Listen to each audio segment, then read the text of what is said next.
Spider-Man Brand New Day is out now in cinemas, and it's time to talk about everything that happened. Let's discuss.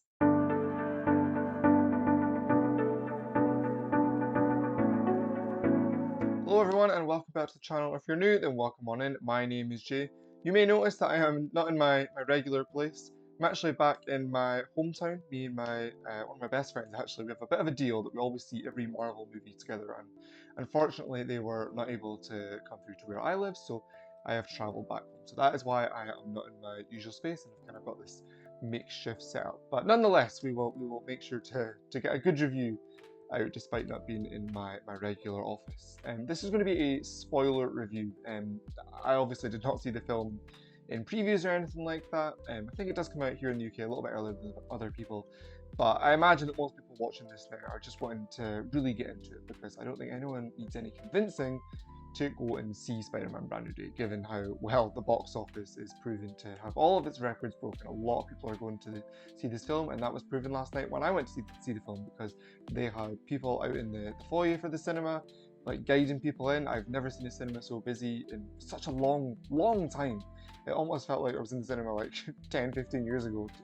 Every seat was basically filled, so that was lovely to see. So yes, this is your spoiler warning. Final spoiler warning before I get into the video. Last thing though, please do go ahead, hit that subscribe button. You'd be surprised by how many people that watch my channel are not actually subscribed. Just click the subscribe button, totally free, and if you hit that bell as well, it notifies you when I post a new video. Okay, let's get into it. So at the centre of Spider-Man Brand New Day is definitely, well, Peter Parker as Spider-Man, obviously, but also the city of New York, and that is something that's been missing from previous Tom Holland Spider-Man films. He's had high school stories, yes, but he's also gone to Europe and around the world. He's gone off-world, off to space and different planets. And don't get me wrong, I really enjoyed his adventures when he went there. Spider-Man No Way Home was one of my favourite movies, and that was dealing with the multiverse. But this is very much a return to previous eras, and by that I mean a very street level movie. It's about things that are affecting New York, which of course is the place that Spider-Man feels he needs to protect the most. He feels that's his duty. It's very much dealing with the things that is happening in Peter Parker's community. The way the public are focused on specifically in New York was really welcome, and it really reminded me of Sam Raimi's Spider-Man trilogy, because in those movies there was a massive focus on the actual people that lived in New York. They weren't just people in the background. They actually focused on them. One of the most memorable, of course, is that scene in Spider-Man 2 when the train stops and they all find a hurt Peter Parker. However, they just choose to keep his identity a secret. That was one of the best moments, and that is very much the case here. At the end of the film, obviously, we have everybody rallying around the hospital. You've got all of New York coming together for him. Everyone's wearing their Spider-Man costumes and masks, and you've got the banners everywhere. You have the Empire State Building being lit up in his colors. So yeah, I really enjoyed that aspect of it. Very street level New York. I guess city level, but same thing. For me, there were two clear standouts in Spider-Man Brand New Day. The first of which was Sadie Sink, and the role that she played, which of course was Jean Grey. Yes, the rumours were true, or at least most of them were. There were a lot of different theories going out, but by far the most prevalent was that she was going to be playing Jean Grey. She wasn't in the movie. Maybe the first half. Her presence was there, yes, but she was very much speaking through other people. It wasn't until about halfway through that she started to come into the picture, the actual actress, and then we got to see more of what she was doing. And no discredit to Tom Holland, who I thought was consistently brilliant throughout the film, but I thought she kind of stole the show by the end of it. I'm excited to see her future in the MCU. I know we've got to first judge her performance in this movie, and we shouldn't be thinking, oh, let's just take this and think ahead. But her performance in this really good, but it's hard not to think that there isn't a bigger plan at play here. And that goes into other things in the film as well. But they've introduced her here as the first X-Man, really. Obviously we have that movie coming out in probably 2028, if not 2029, which she's got to be the focus of. And apparently she's also meant to be in Secret Wars. So listen, whatever happens in the future, I am happy to see her.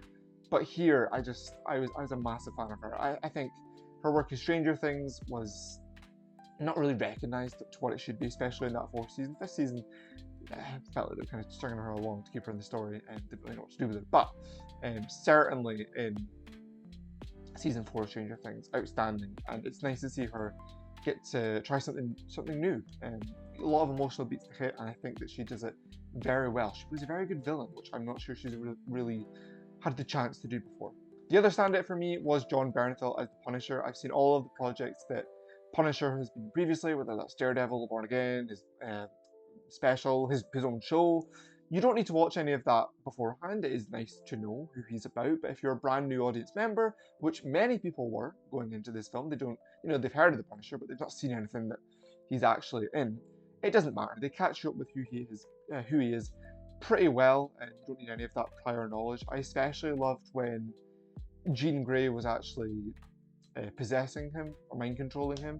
And it was weird because it was during that time, and even when she wasn't doing that, Punisher was providing some of the most, or a lot of the laughs in the movie, which is so weird for Punisher. When he was getting mind controlled, he was like laughing and smiling in this giddy way. I'm like, that is not the Punisher that we know.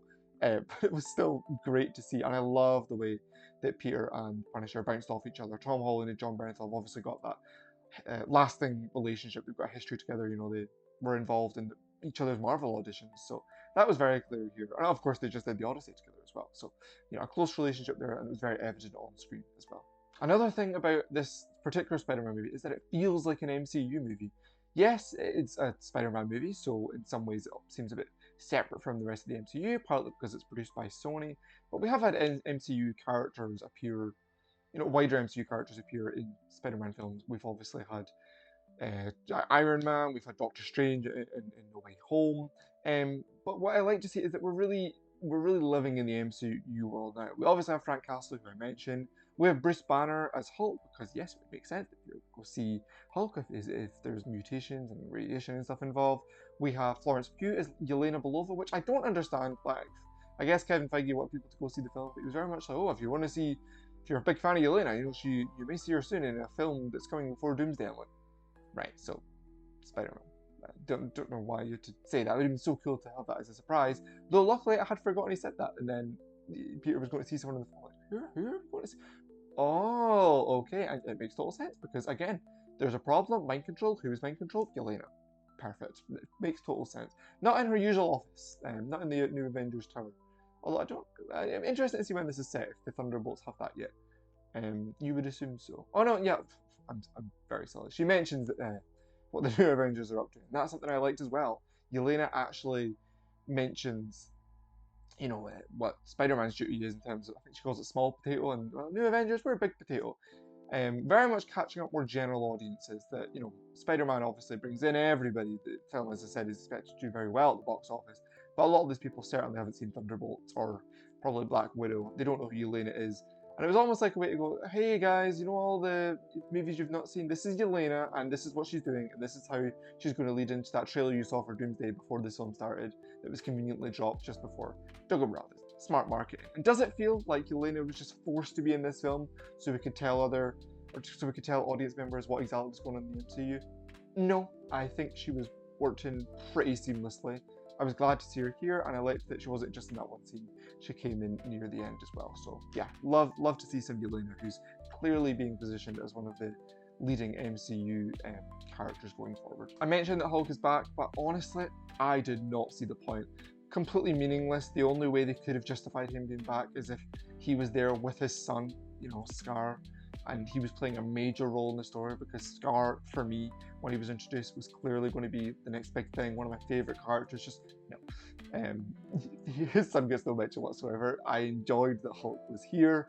It was so nice to get proper big Hulk back again after, I think, Ragnarok was the last time that we saw him. Yeah, loved seeing him again. And again, another problem that Spider-Man was facing, you go to the person who can solve that. And I love the job he was doing as a professor. It makes total sense that his students would have all these questions about his time in the Avengers. So yeah, that was really nice. We kind of left him in a place where, he was taken off after, well, he was put into an ambulance, I think, and then he was put into custody. We don't really know where he is, so we'll see where he ends up in the future.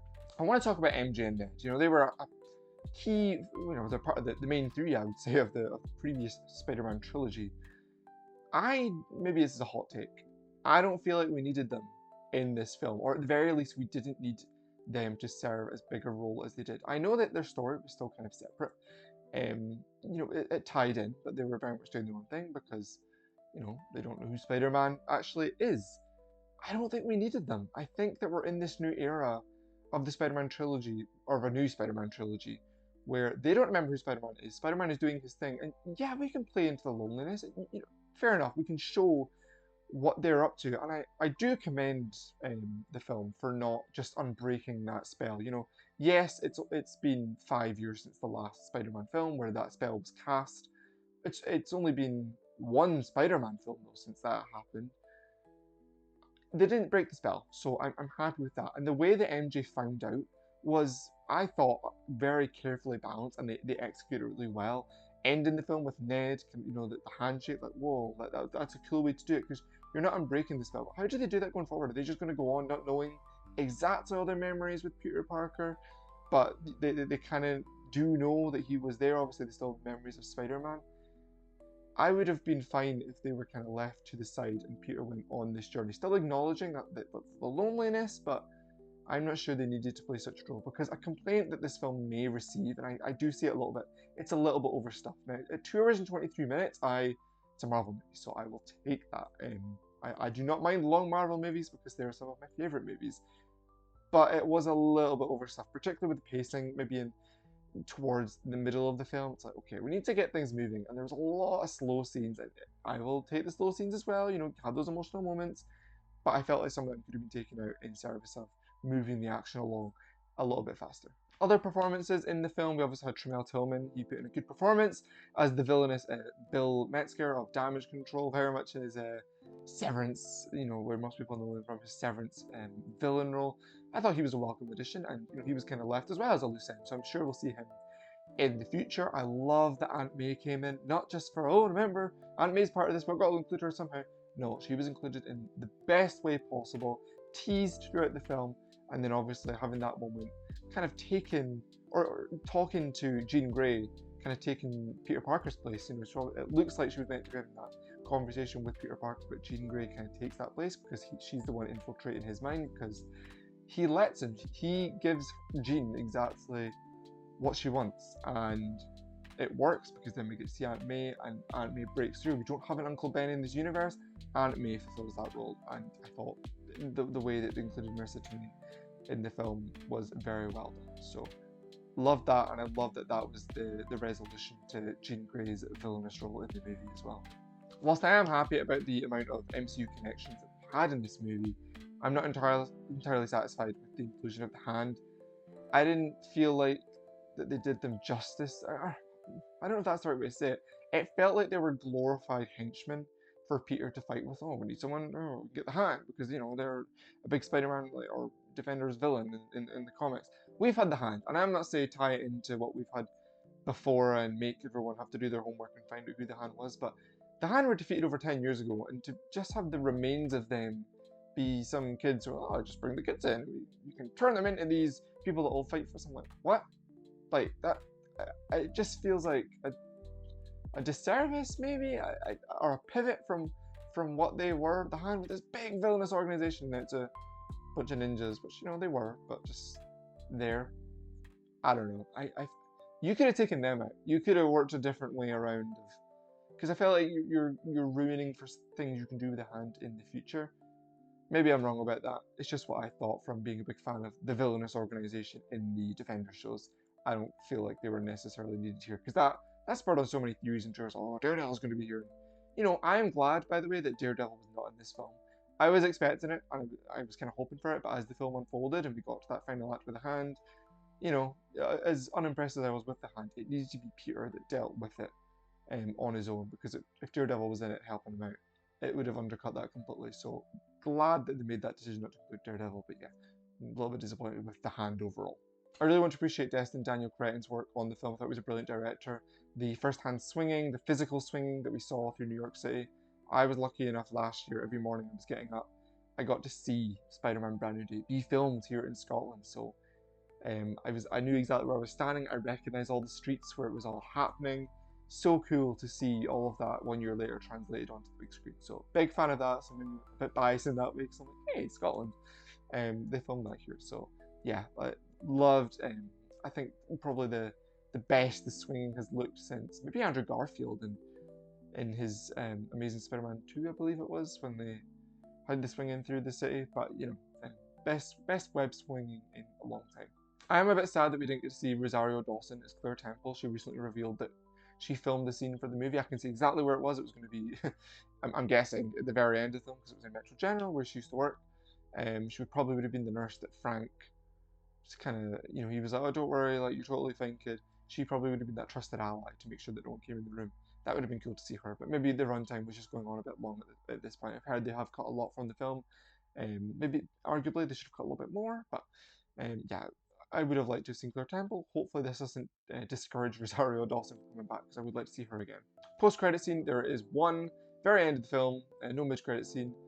I don't I was hoping it would be a bit more. I'm not saying like I need some big dramatic thing, but it's your final film before Doomsday. You know, your post-credit scene is where you can break away from your singular film and have some setup for what's going forward. There was this scene where of course, we have the Spider-Man tracker saying, "Oh, there's Spider-Man spotted off wall." It kind of glitched out. It did leave me with more questions. Like, is that Tom Holland's Spider-Man, or is that maybe a universe coming in, Tobey Maguire's Spider-Man, perhaps colliding? Um, with our Earth, you know, the incursions that are happening. I don't know. I felt like we could have been given a little bit more there to really hype us up for Doomsday. So a little bit disappointed with that post-credit scene. We'll see what that means in the future. Overall, I'm going to be giving Spider-Man Brand New Day 4.5 stars.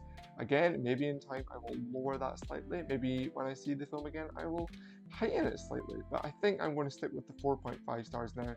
I've got it amongst some other MCU films. I've been putting it in my ranking. I'm going to do an overall MCU ranking soon, so you can see where this film fits in amongst the other ones.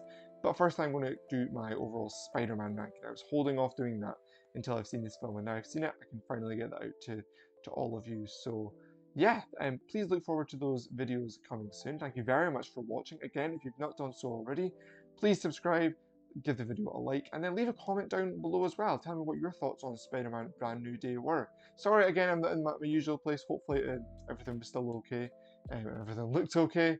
I will see you in the next video. Thanks for watching. Bye.